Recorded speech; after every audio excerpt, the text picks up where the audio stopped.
Boa noite, pessoal. Professor Wagner Fernandes falando. Hoje eu vim tratar de um assunto que está borbulhando nas redes sociais, que é a eleição da Câmara dos Deputados e da Câmara dos Senadores, onde nós estamos vendo aí, né, como funciona, infelizmente, a politicagem no Brasil, porque isso pode ser chamado de tudo menos de política. Bom, por que eu vim fazer esse vídeo?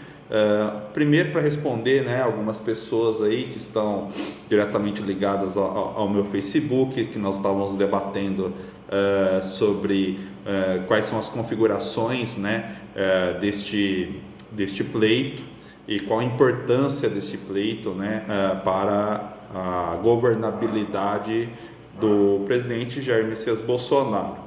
Bom, mas o que está tangendo essa questão? É a implicação do toma lá da cá. E aí algumas pessoas querem aí tentar passar a mão, né?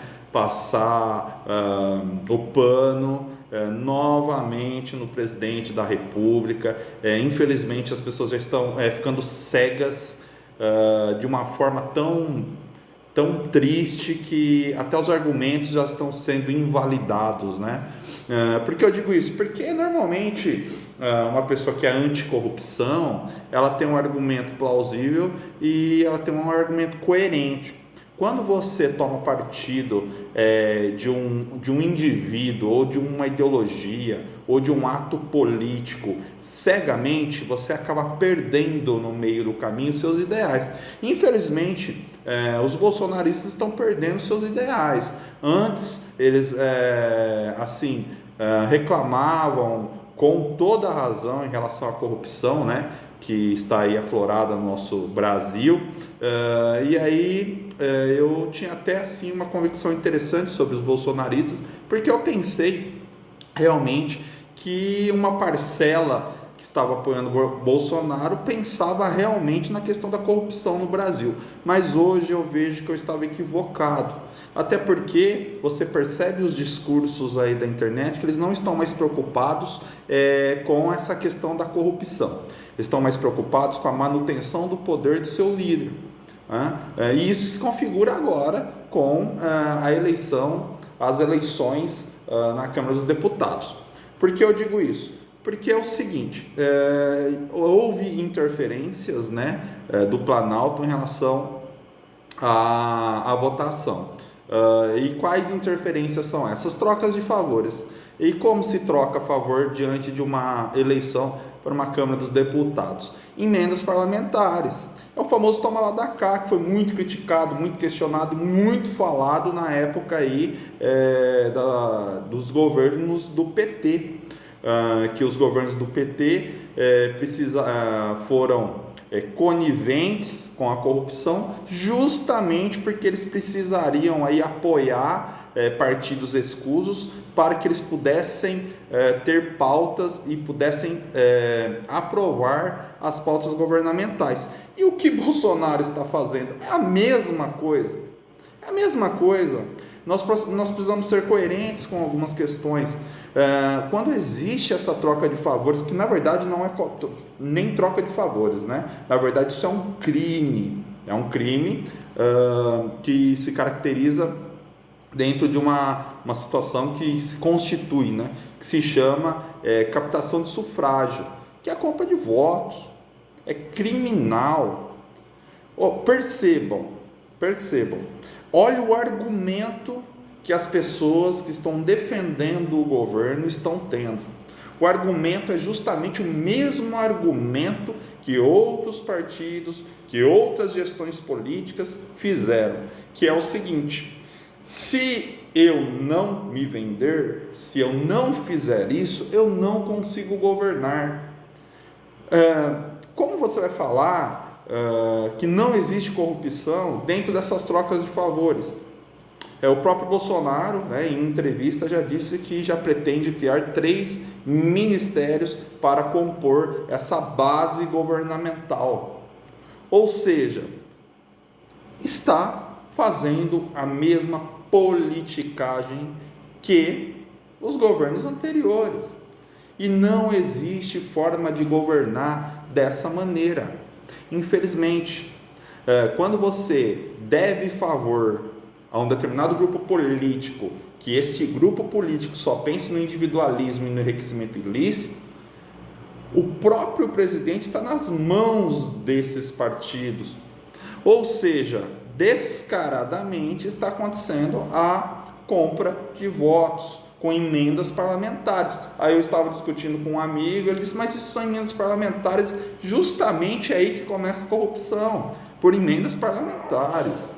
Justamente acontece o início da corrupção é por aí, com emendas parlamentares e depois as questões dos ministérios. E aí, né, as estatais, e aí nós poderíamos ficar falando a noite toda aqui. Então, como você, bolsonarista, quer proteger algo escuso, algo errado, não existe fomento, não existe forma de você administrar esse discurso. Não existe, não tem como. Aí outros falam, mas é melhor o Lira do que o Baleia Rossi. Isso é problema da Câmara dos Deputados. Quem vai resolver, quem deve resolver, são os próprios deputados. E vamos lá, Lira, quem é Lira? Processos de corrupção, processos de rachadinha, processos de lavagem de dinheiro e por aí vai, por aí vai. Se fosse ainda, né, alguém, um deputado que seguia à risca toda essa questão da corrupção, né, um bom deputado que não teria nada contra, nós poderíamos até tentar dar um voto de confiança, mas busquem saber quem é o Lira, busquem saber. Infelizmente foi vendido, infelizmente voltamos, né, à questão do toma lá da cá, não tem como negar isso, não existe essa possibilidade e precisamos entender, parar de ser cegos e começar a raciocinar o que realmente está acontecendo no nosso Brasil. Nós precisamos parar de idolatrar políticos. O grande mal do brasileiro é idolatrar político, idolatrar figura pública, idolatrar artista, idolatrar jogador de futebol, enfim. Precisamos pensar no que está acontecendo no nosso país. Não existe mais ingenuidade diante dessas questões. E o pior, as pessoas querem de certa forma mostrar que Bolsonaro está correto com essas atitudes que eles criticavam e criticam até hoje. É muito simples. Coloque Lula no lugar de Bolsonaro e faça Lula a mesma coisa que Bolsonaro está fazendo, como ele fez e como foi criticado por vocês. Horas.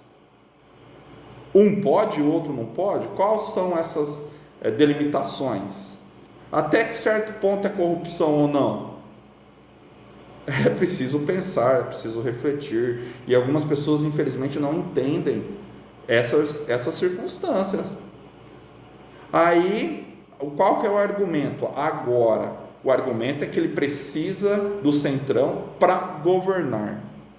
Eu gosto muito de uma ideia, que é uma ideia filosófica, que se diz o seguinte: para se conquistar algo bom, ao meio do caminho, eu não posso ter a maldade de ter a pretensão de ser algo bom. É meio complicado, mas tento explicar. Eu não posso justificar os meios que eu faço para algo bom, porque naturalmente, se algo bom vai ser ruim, mesmo sendo bom. É isso. Os meios não justificam os fins, e os fins não justificam os meios. Nós precisamos parar de pensar dessa maneira.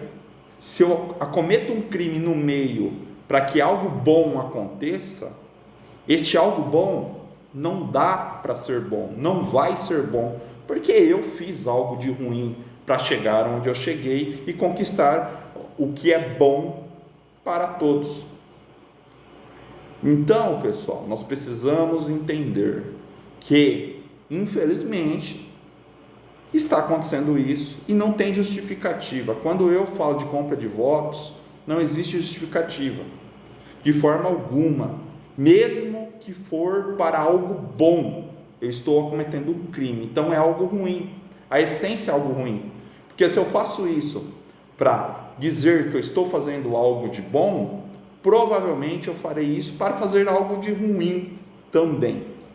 Então precisamos aí entender essas circunstâncias, certo? E meus amigos bolsonaristas, eu sei que é difícil, eu sei que é complicado defender aí, né, um líder que infelizmente está só fazendo besteira. Eu assim, fico até meio que envergonhado de alguns comentários, né, sobre certas coisas. Bom, nós estávamos falando mesmo sobre a reforma da Previdência. Não existe justificativa para a reforma da Previdência ser da forma que ela foi. Só vamos abrir a mente, vamos entender o que é uma reforma da Previdência, porque os mais pobres estão pagando, porque os trabalhadores estão pagando. Quem vai pagar o pato é o trabalhador, não é a classe média, não é a classe média alta, não é o rico, porque a classe média não se aposenta, a classe média investe. Não vamos cair nessa ilusão. O rico, ele não se aposenta, o rico ele investe, né? E aí fica muito complicado defender certas coisas. Então a reforma da Previdência foi aí um gargalo que infelizmente daqui 20 anos nós vamos ter esse reflexo na miserabilidade do cidadão. Sim, na miserabilidade do cidadão. As pessoas não vão conseguir se aposentar, não irão, simples assim. Bom, enfim, então para finalizar, vamos aí aguardar, né, como vai ser essa votação.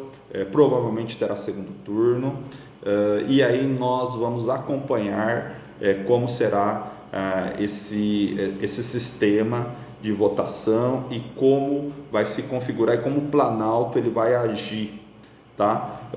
Infelizmente é isso que está acontecendo, certo, pessoal? Grande abraço para vocês, até mais, até o próximo vídeo, vamos batendo papo por aí.